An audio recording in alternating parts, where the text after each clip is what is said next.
And if I actually measure myself on a body composition analysis scale, like a whole body scan or an in-body, my body fat percentage is somewhere between 11 and 13%. Yeah. But if I'm looking at body mass index, I'm morbidly obese, and that puts me in the category of being depressed. Well, you said something really interesting, dysregulation of the immune system. So if we have a dysregulation, we have to think about how do we bring back regulation, right? How to take something that's abnormal or non-functional or maybe dysfunctional and make it again functional. We've got Congress that's acting like a bunch of drunken sailors, spending money like there's no tomorrow, right? The end of 2022, you had the lame duck Congress that passed a $1.7 trillion spending bill, but they don't have it. No country around the globe has money right now.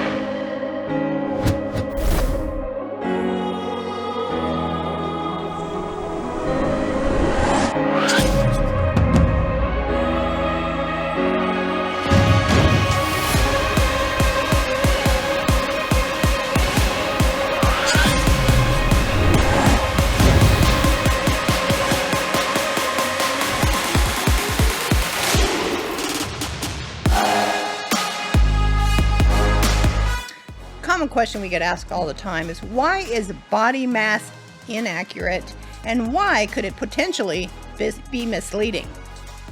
What is body mass index anyway? Well, it's a weird measurement, I tell you that much. Honestly, it's really kind of a height over weight comparison, and it doesn't really take into consideration muscle tissue. It doesn't take into consideration really age, for that matter. There's other things that it can happen. You can actually have a high body mass index classified as either overweight or obese and be very lean in body fat percentage, which is kind of crazy. Well, I understand, and you should understand too, because look at this tiny thing. You are actually overweight. Not just overweight. Are you obese? According to body mass index, I am morbidly obese. And if I actually measure myself on a body composition analysis scale, like a whole body scan or an in-body, my body fat percentage is somewhere between 11 and 13%. Yeah. But if I'm looking at body mass index, I'm morbidly obese, and that puts me in the category of being depressed. Well, it can, and I had a story about that in a second. This is crazy. It happened in our clinic, and I've told you about it before, but you all have never heard this one. But the thing about BMI or body mass index is it's kind of good if you're talking about like a population. If you're looking at a numerous group of population, you have a whole bunch of people with their height and weight. You can do that to kind of get an idea. It's a rough analysis. It's a rough estimate of maybe people's normality, or even overweightness, whatever. But the story I'm talking about is this was several years ago, and we didn't have, obviously, we still had a scale. We did, and part of our process was to weigh somebody. I was out towards the front one day, and a lady passes me that was coming back for an appointment, and she said, "Oh, hi, Mark, how are you?" And "Hi, how are you?" And "I'm fine." She seemed like a pretty jovial mood. And I started walking down the hallway, and the same voice that just seemed like she was in a jovial mood says to these words, "Gosh, I am so depressed now." And I thought, what happened? It's called obsession with the scale. Yeah, I looked around, and she was standing on the scale, and one of our medical assistants was standing next to her. And I thought to myself, what just happened? Because she looked great. She'd always been on plan. So I went back there, and I saw her on the scale, and I said, "Hang on a second," before we put her in the room. Yeah. And I took her and put her on the body impedance analysis, which is going to measure body fat percentage, right? So I put her on the body fat percentage analysis, and it turns out she had been increased 2 pounds in muscle mass and decreased 1 pound in body fat. Well, that made for a decrease in body fat percentage, but an increase in weight and an increase in BMI or body mass index. So she'd actually improved, gained weight, and sort of got worse in her BMI. And that was the day. That was the day I decided to take that expensive scale and go across the parking lot to the dumpster. Well, where it probably sits today somewhere. Yeah. In some landfill. I don't know.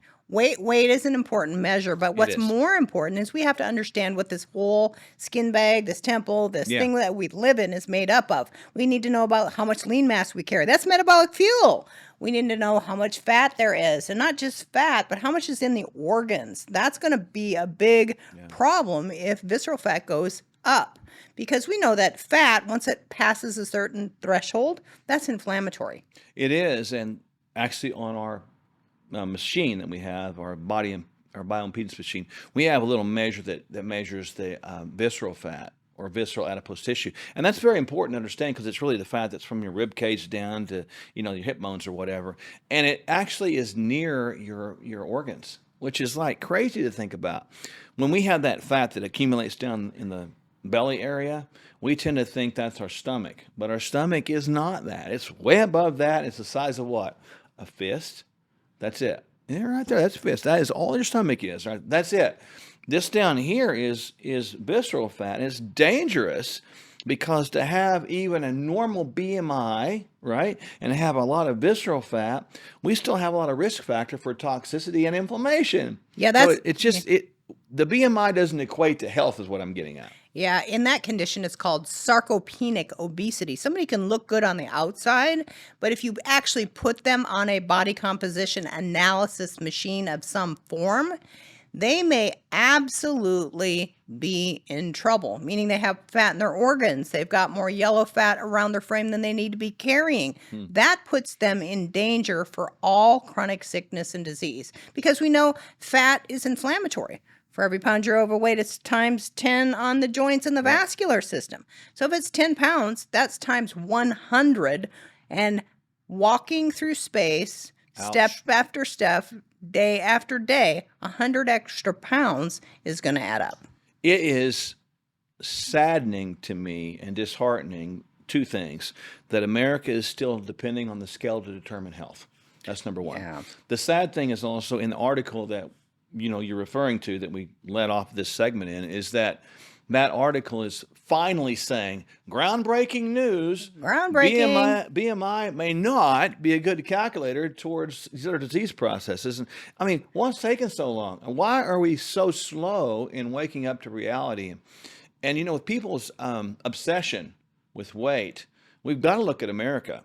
It is. We've got a bunch of scales, but we've got a lot of overweight people, which is sad. So we need to sort of shift our perception, shift the paradigm, and begin to sort of maybe get rid of the scales altogether and just begin to measure body fat composition. percentage. And that would be something that every, doctor's office or clinic or even healthcare environment, if there is such a thing anymore, should be really in tune to at this point. So we should really be shifting from body mass index to body composition as the standard, or it should be a vital sign in every practitioner's office so that we get the right measures about what the system is made up of. So if you're wondering about body fat percentages, men, we need you to be between about 10 and about 18%. Women, somewhere between about 18 and about 26%. And you can only determine that by getting your body fat percentage measured, but you're not going to find that with BMI. So rely less on the scale weight and rely more on percent body fat. If you're in the Tulsa area, of course, you can come see us. We've got a great machine. You can check it out, and we'd love to see you there. Just ahead, managing chronic inflammation. Is there a connection? Find out next.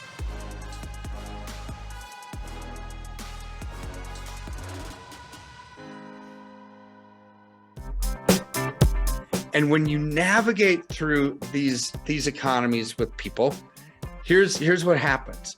We want to hold their hand through it, let them know when it's time to buy, sell, reallocate, get out of Dodge. Because a lot of times when you're struck with fear does two things. Number one, it can paralyze, and people just put their head in the sand and say, I'm just going to forget about it and hopefully it gets better. Or it causes you to make a wrong decision. And this is why we are here, is to help people navigate through the political quagmire nonsense that's going on, the economic malaise, and the absolute collapse that we're seeing. And when our freedoms are eroding, our political freedoms, our economic freedoms, our personal freedoms, our religious freedoms, our health freedoms, They're all tied together, but you know what doesn't need to erode with that? Our finances. KirkElliottPhD.com/Sherwood. Let's get real. Most emergency food is just as bad for you as any other choice in the standard American diet. And that's just sad. We don't just need food. We need highly nutritional food. We don't just want to survive food shortages. We are meant to thrive in adversity. Complete your daily nutrition and have shelf-stable Kingdom Fuel as a cornerstone of your food supply. Don't sacrifice your health or your taste buds. Stock up on Kingdom Fuel now.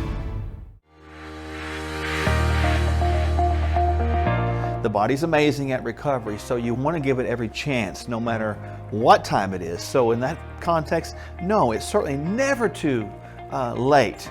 You're never too old to start trying to be healthy. No matter where you are in terms of your health, that you can turn this around. It's never too late to start a wellness program, and it's never too late to reach your healthcare goals. There's an old adage, and I'm not sure where it came from, but I really do like it. And they say the best time to plant a tree is 20 years ago.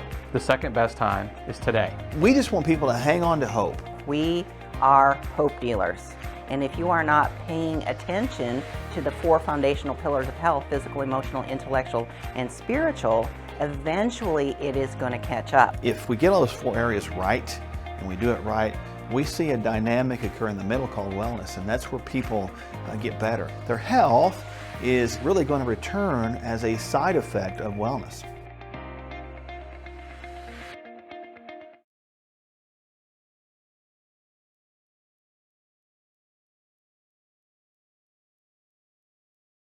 What causes inflammation in psoriasis? That's an interesting question because we were watching TV the other night, and it was interesting because we saw this commercial of people going through life. One was in the gym and one was out working out outside, and they were talking about psoriasis. They were talking about taking an immune suppressant for that, like a medication, right? And I got thinking to myself, well, is that the real solution to the problem? If psoriasis is tied to autoimmunity, what would be causing the autoimmunity? We just don't want to shut off the response, do we? No, we don't. And we have to think about, well, really, what is psoriasis? Psoriasis is a dysregulation in the immune cells, which causes the buildup of skin cells on the surface of the skin, which causes these plaques or patches in certain areas that can become very painful. So in order to get ahead of that issue with psoriasis, we have to go to the root and help balance the immune system, regulate it. Instead of turn it off, we want to help balance it so that psoriasis can improve. So you said something really interesting, dysregulation of the immune system. So if we have a dysregulation, we have to think about how do we bring back regulation, right? How to take something that's abnormal or non-functional or maybe dysfunctional and make it again functional. So a lot of times the treatment for those things are going to be like an immune suppressant. We've all heard them out there. Again, that just turns off the noise or the alarm bells of the immune system. So maybe you would get a less flare of the psoriasis, or maybe not get a flare.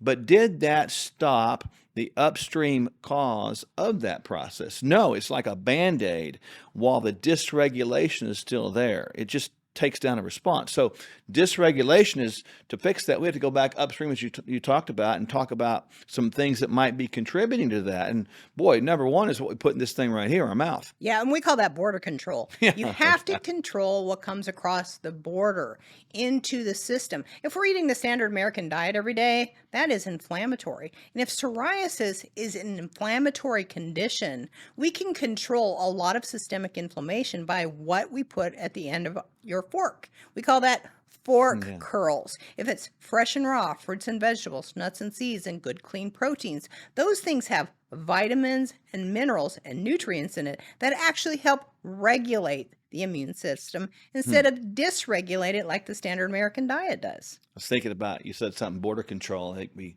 are complaining these days about open borders. Well, the greatest open border we have that's causing the greatest catastrophe right now in America is not in the border of Texas and Mexico. No, it's the border of our mouth, right? That's we get it open and it allows all kinds of nonsense to come in. Inflammation, we should look at as like not just a bad thing. It's really a good thing, but when it becomes exceedingly elevated for a long period of time, chronic, if you will, it becomes a negative experience because inflammation is no more, no less than the body's signal that there's an emergency going on. But if you keep bringing in the emergencies in here, emergency, inflammation after inflammation causer, then you're going to have this process of chronic systemic elevated inflammation all the time. And even psoriasis, we tend to think, okay, if we got the patches on the skin that are painful, itchy, swelling, the red, patches, the people can scales, see the them. itches, the rashes. That is not the end of the story. One autoimmune condition is all autoimmunity. One thing that we classify as immune dysregulation is all immune dysregulation. So we typically get hyper-focused on one thing, like in the skin department, when we should be talking about other departments as well in the body or compartments. And it's fascinating to me how we get so hyper-focused and think that's my problem, when the problem is really bigger than that, isn't it? Well, it is. So we have to treat the system as a whole. And if inflammation is at the root of the problem, and inflammation is the cause of all chronic sickness and disease, we've got to improve this thing called inflammation. Now, if I have a cut, a cough, a cold, a flu, a break, a bone, I want my inflammatory system to come to the rescue quick, fast, strong.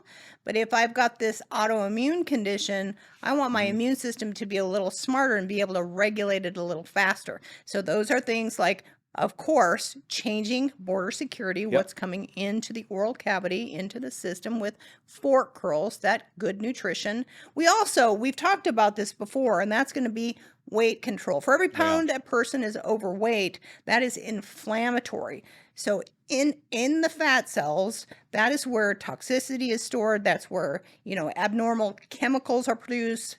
Where the immune system can go awry. Excessive fat tissue can actually be like its own endocrine organ and dysregulate these autoimmune conditions.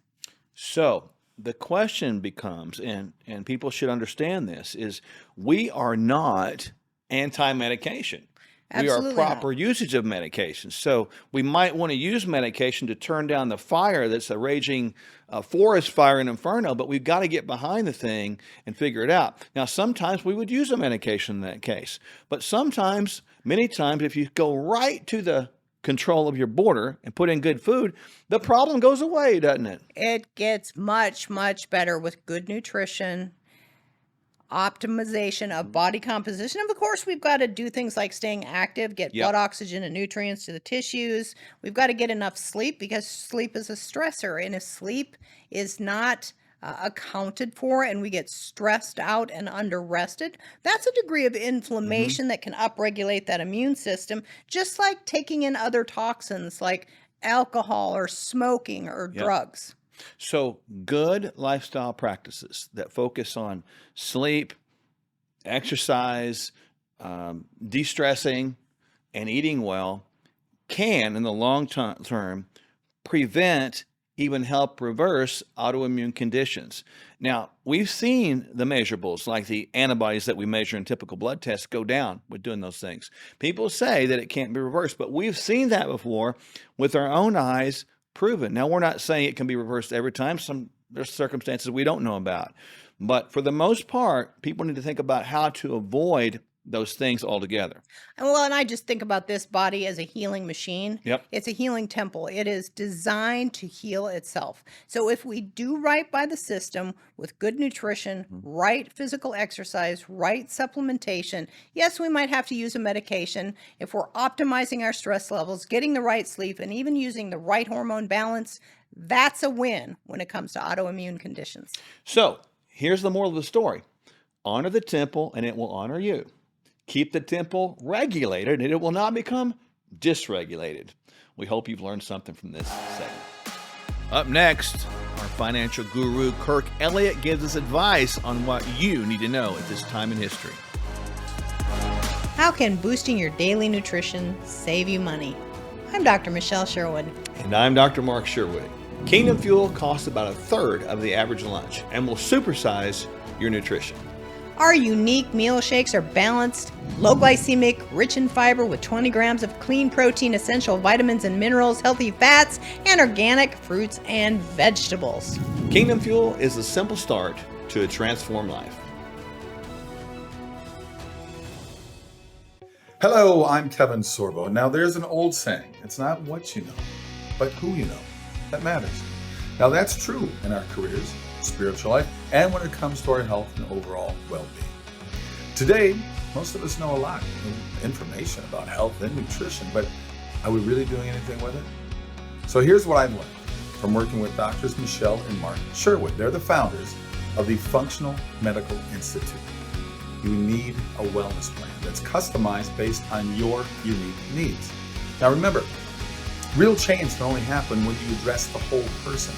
That is exactly what Mark and Michele do, and why they are people you should know. They'll help you discover what you need to experience transformation. Find out at sherwood.tv/Sorbo. That's sherwood.tv/Sorbo, or just see the link below. Have a great day and God bless. I could use your assistance. Okay, Jesus. Huh? My name is Jesus. Sure. Jesus. Jesus is here today. You looking for a job? Yes, sir. You and Mark have 45 days before the bank forecloses. Not to worry. They do not call me by God Byron for nothing. The collection plate starts to be passed around. Mark reaches into the basket and shouts, "You and your family are the winner from the first church of the lotto." Kind of think of it like a high-stakes bingo night every Sunday. Poopy diaper! Poopy diaper! This video of the diaper is going viral right before our eyes. This is a miracle. What is? Friends of Faith has over 300,000 followers. Oh my dad! That's more followers than Moses had. Jesus! Take the wheel! Just say it. No, Stop take it. the wheel! I got it, buddy.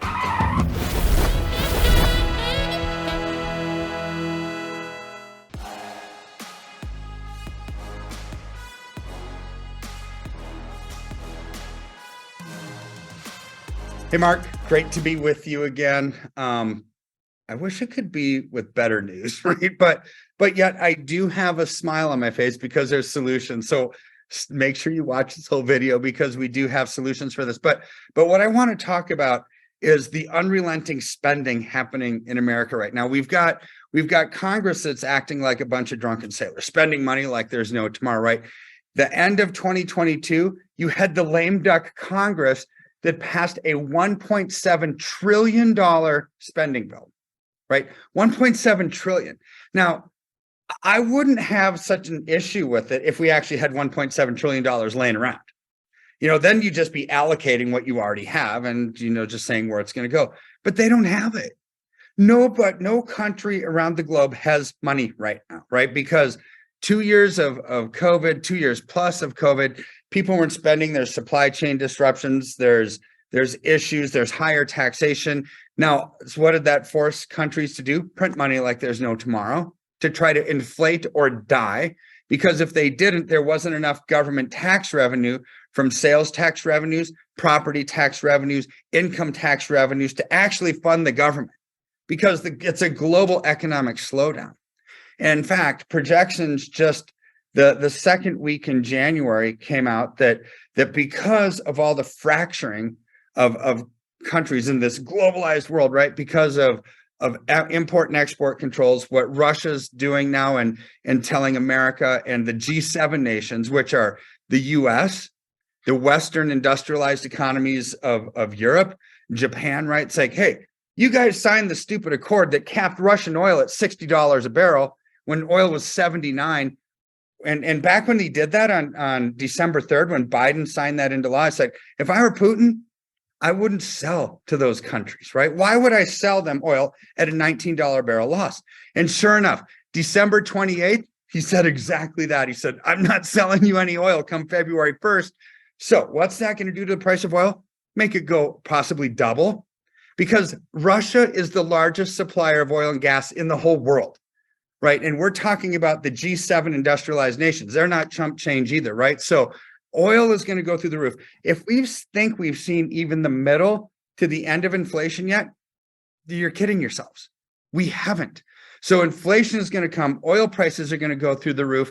And I don't care if you're the biggest green proponent on the planet and you have your solar power, your wind power, and your electric Tesla, right? They all use petroleum. There's oil in the gears, right, of any machine and any windmill.